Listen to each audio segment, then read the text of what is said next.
enslavement of our brothers and sisters on the continent. Quit trying to separate the numbers. We all one people. So the numbers should not be separated. You understand what I'm saying? We know for a fact from the time of the entrance of the Arab slave trade, the European slave trade, the murder of our brothers and sisters on the continent, the murder of our brothers and sisters in Arabia that was carried up out of Africa, taken to also India and China, that the Africans that were murdered on the seas, on the ocean, that never made it to the Americas. We know for a fact that those numbers go into at least 200 million. So why would they sit up here and say that they were not a part of that savagery when we got it right here on the document of the Congo where they counted, hoarded, and kidnapped and imprisoned our brothers and sisters in the Congo? This is documented evidence. Call them out.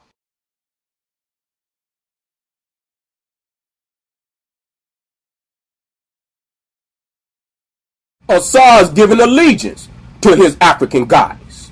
His crown is nothing but a symbolism of the natural crown that sits upon our black Madonna's head. He's showing his allegiance to that black queen, that black goddess. And we should be aware of our enemies that are coming in to try to usurp our blackness.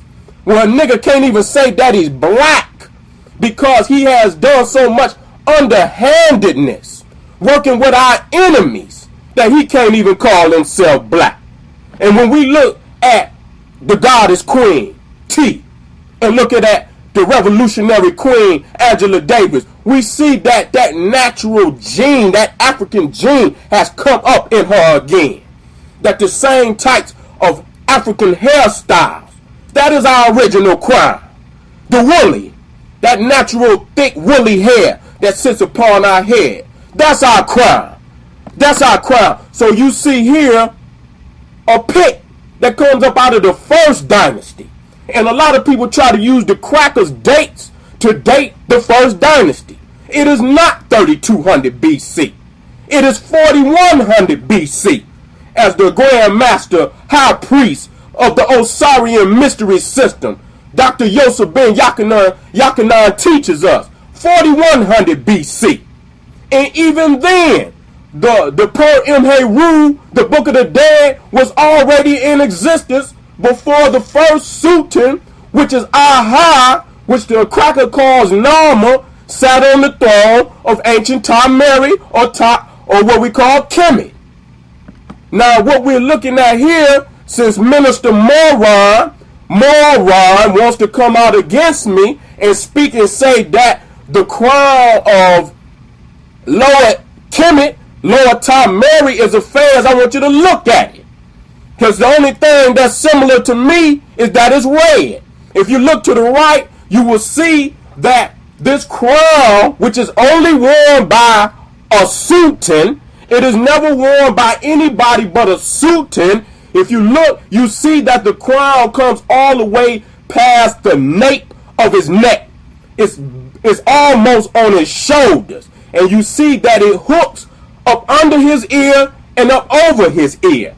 You understand what I'm saying? And when you look at it from the front on the left, if you look and get an image of Queen Nefertiti, you will see that this crown is basically of the same type of style of Queen Nefertiti. You understand what I'm saying? Now, when you look here, this is Nama or Aha.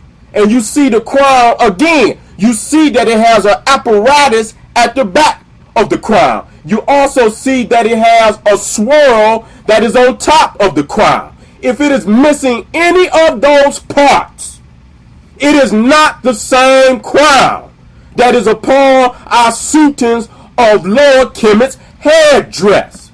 So when you look here, you look at the little, what they want to call olive, peckerwood, Arab, Turk, with this hat, so-called fez sitting upon the top of his head. It does not come down to the nape of his neck. It does not come around the upper and lower portion of his ear. It does not have the apparatus at the back. It does not even have the type of symmetry. The Fez has an oval symmetry, where the crown of Lower Egypt again has the type of symmetry. If you look at Queen Nefertiti's headdress, it is basically of that same type of symmetry. So again, you fail in trying to deceive us. You have failed again, moron. I had to come out and attack them because, again, they say that they're Asiatics. And our ancestors drew images of the Asiatics on the wall. And this was the image. It looks like any old little lowly Arab with his own little flea-bitten beard, you understand what I'm saying, in a pointy position. And you see a lot of niggas on the Liberation Unit that wear that same type of head, same type of style in their beard, trying to be their master. That's all they trying to do, is be their master. They are not original.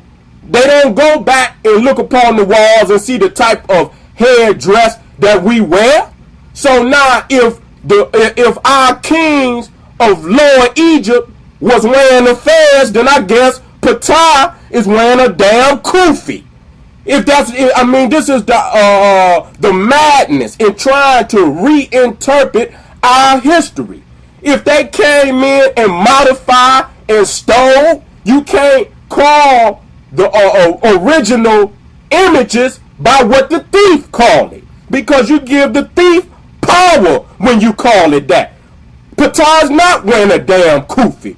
The Arab is wearing the stolen style of headdress, and he called it a kufi. So when you look here and you see the native, indigenous, Nile Valley African giving prayer to Amun-Ra, is he giving salat? Is he giving salat like the Muslim? No, he's not giving this. He's not giving salat. This type of prayer formation existed long before what they call salat.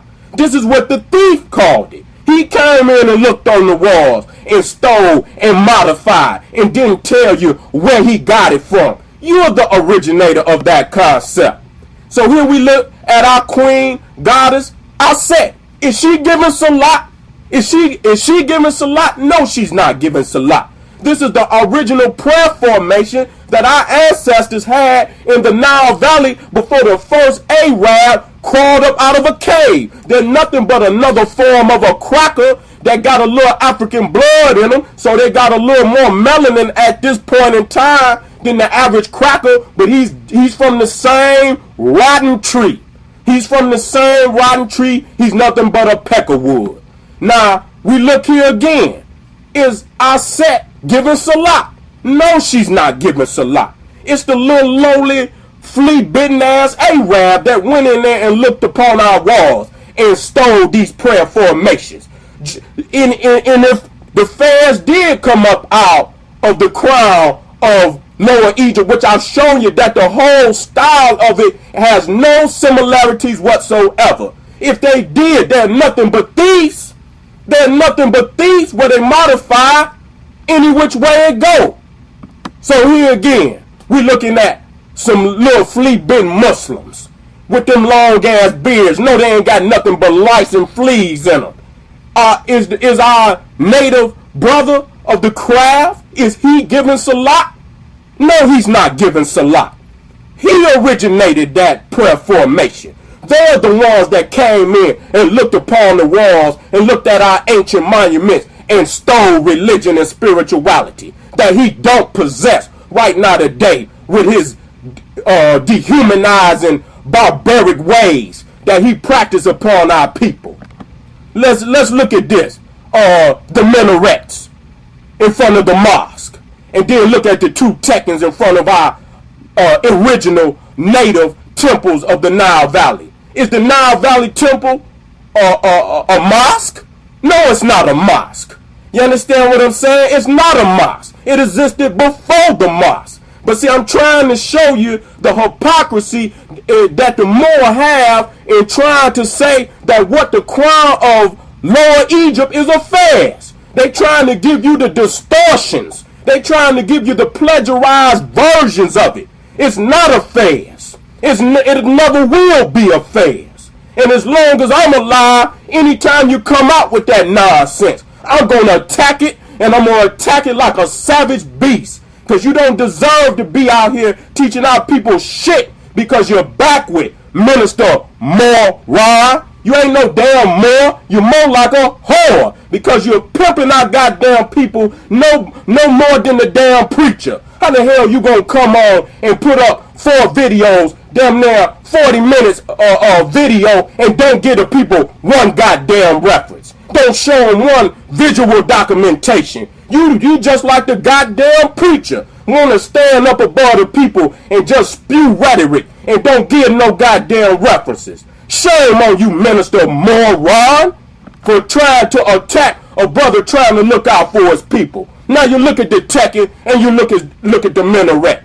Is the Tekken a minaret? No, it's not a minaret. It was before the minaret. But they're trying to steal our history, rename it, reclassify it, and hide it up under their own wicked ass religious concepts to try to steal away from you your history. Don't you let them do it. You call them out every goddamn chance you get. Your time is up, Moor Science Temple. We own your ass. And a lot of you know you're teaching falsehood, and because you're trying to get a little dollar here and there, you are pimping our goddamn people. You're not a Moor. You're a whore. They came before Columbus is an understatement. Our people's been in these lands many thousands of years before Columbus set sail to what we know of today as the Americas.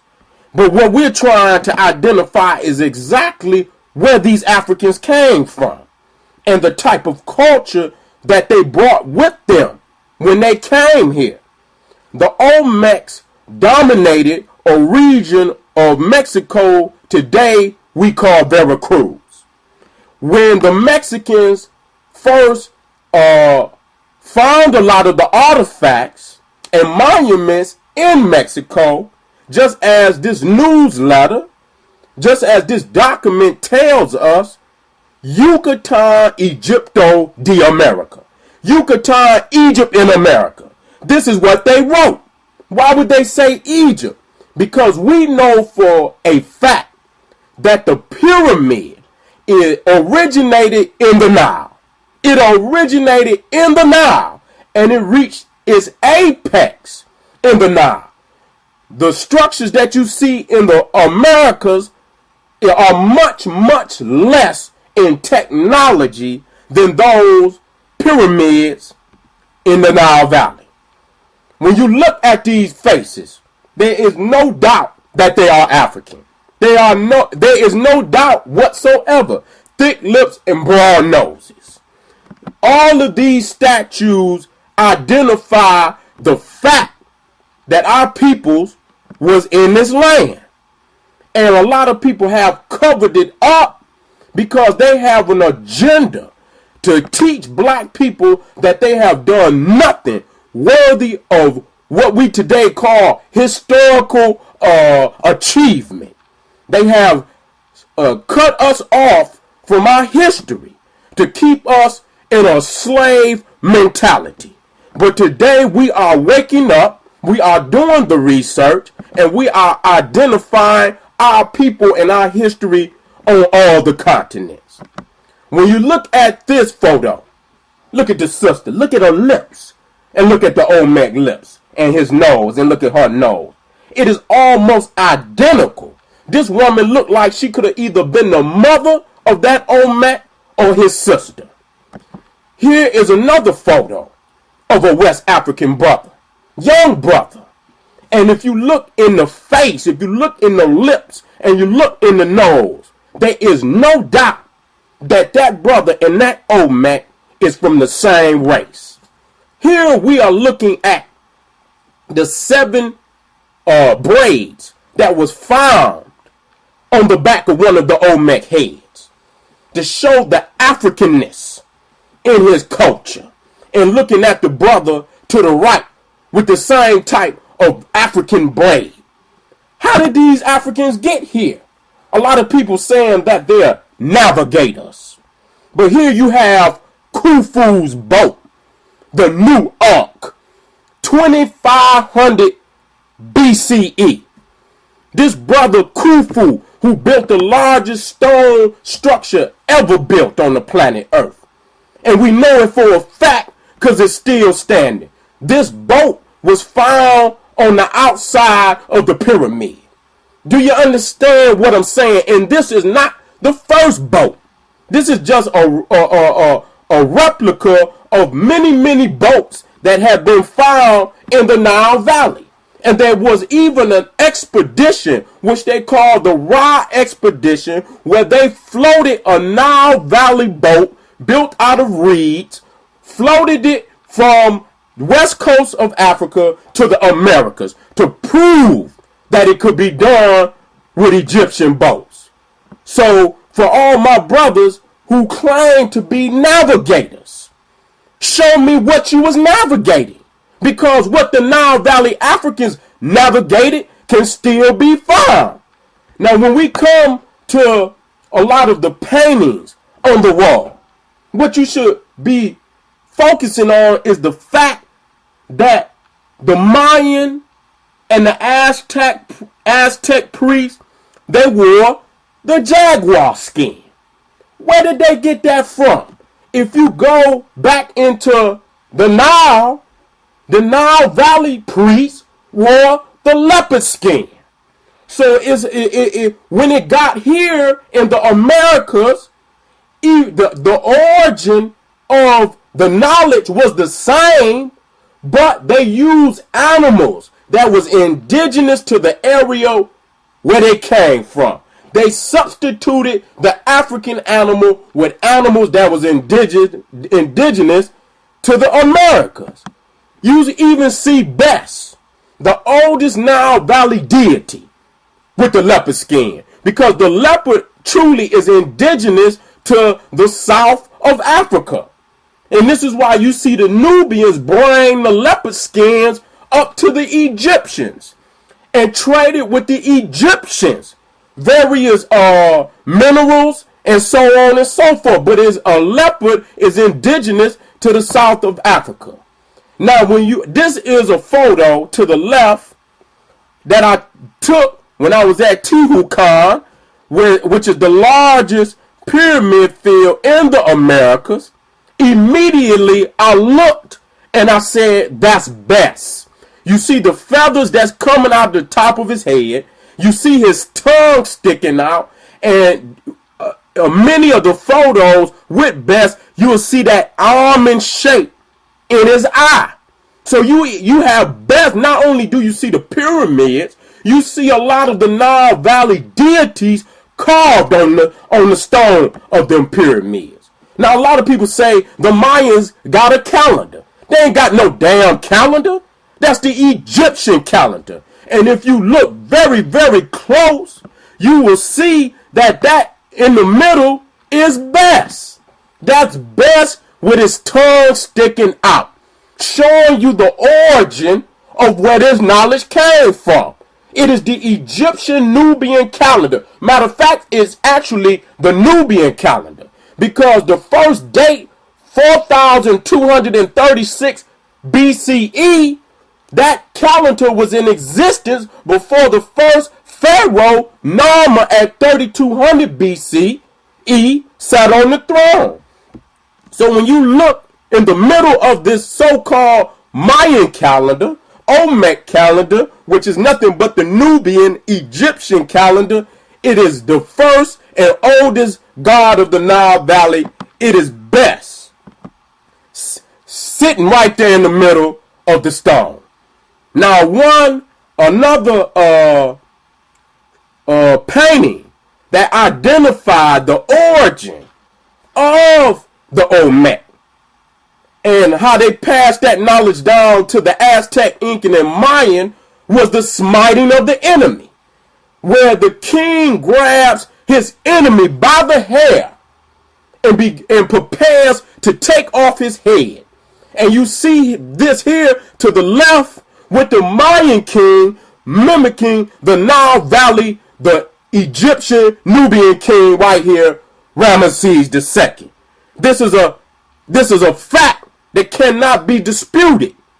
So we are identifying that the cultures that you see in the Americas originally come from the Nile Valley. Here is one of the Aztec priests, painted black. And here to the right is an Aztec today, continuing on that culture that was brought where they paint themselves up to look just like the original culture bringers that brought them that culture. They still paint themselves up to look like the great god of Sa. This is who they're trying to mimic. This is who they're trying to mimic. They are trying to mimic the great god of Sa. And there are many codex, there are many paintings that show the blacks in these lands. Here again, you see a black, he has a beard, but again, you see him with that jaguar skin on his back, mimicking the Nile Valley Africans who wore the leopard skin. On this photo, pay very attention to the serpent at the top of the Mayan's head, where he's mimicking our kings of the Nile Valley who wore the cobra above their brow to strike fear in their enemies. This was the great goddess Wajet, the great goddess that strikes fear in the enemies of the pharaoh. The next photo, pay very attention to the Olmec on the right. Look at his headdress. It is very, very similar, if not exact, to the Nemesis crown of the ancient Nile Valley Sultans. Look very clear. And here is also where it's so much exact, it is no doubting that to the right, that the Olmec is wearing the crown of Upper and Lower Egypt, even in the Americas. We're not doubting where this knowledge came from. The first Africans in the Americas came from the Nile Valley. Here we're looking at the cap of Ptah, the cap that was also worn by his son, the multi-genius Imhotep. This is blatant evidence that the worship of Ptah, along with many other Nile Valley deities, was in the land. We're even looking at their prayer formations. We're even looking at their prayer formations. This is something that cannot be overlooked. When you look at Tahuti, what I want you to look deeply at is the saturations in his headdress. Look at the saturations in his headdress, and then look at the right to the Olmec representation of Tahuti. You see those same saturations in the top of the ibis, the sacred ibis of what we call Tahuti, Jehuti. Again, we're looking at the symbolic meaning of Tahuti in the Olmec or Mayan culture here. Olmec being the mother culture of all civilizations in the Americas, the mother culture. And we can easily go into the artifacts that were left by the Olmecs and see where Tahuti and Ptah was one of the major deities being worshipped here in the so-called Americas. Again, we're looking at the sacred baboon, sacred to Tahuti.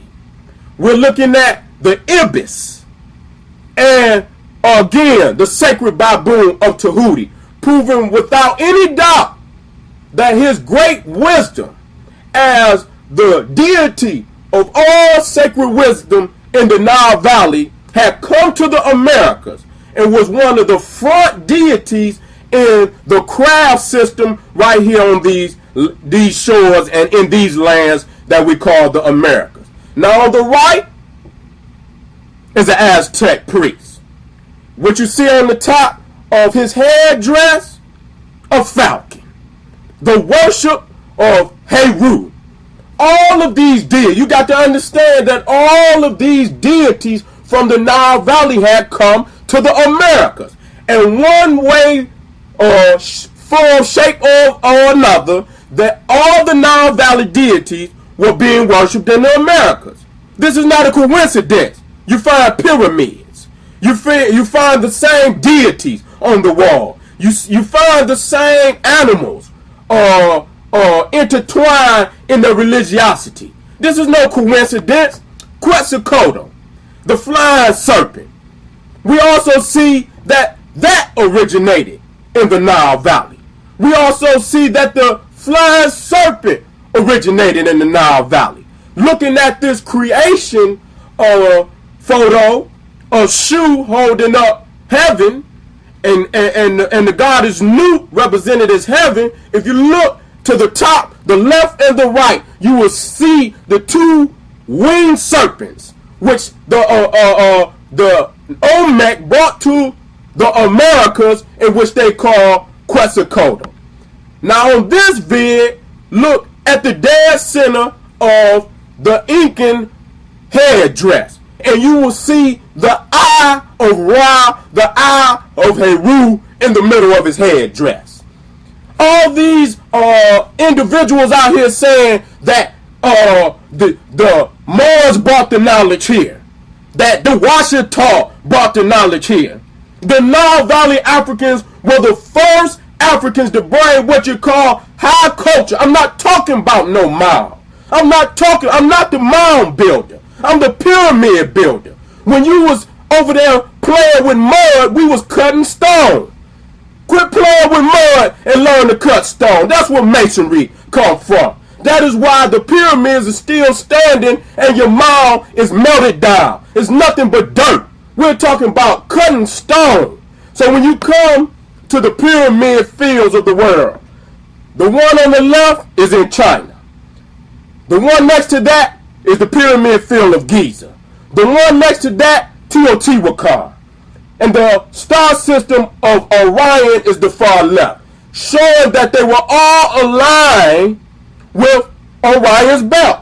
But it started in the Nile. We still see the evidence. It is overwhelming. These niggas talking about pyramids up under the water. See, that's where they can go, because you can't easily prove that. They always talking about esoteric. You don't know the esoteric meaning of what they talking about. That's just like what the Masons say. We got the secret. That's their way of hiding the fact that they don't know shit, because you can't do no research on that. They got to give you the answer. This is their way of lying and misleading the people. Our artifacts are overwhelmingly put down in the Nile for all to see. You ain't got to go searching high and low to find the evidence. Here it is. So when you're looking at Teotihuacan, you got to understand that it's nothing but a replica of the Giza Plateau. But it is a lesser technology, much lesser than what was in the Nile. This is looking at it from the top, showing that it is a step pyramid. That's exactly what it is, a step pyramid, and the crackers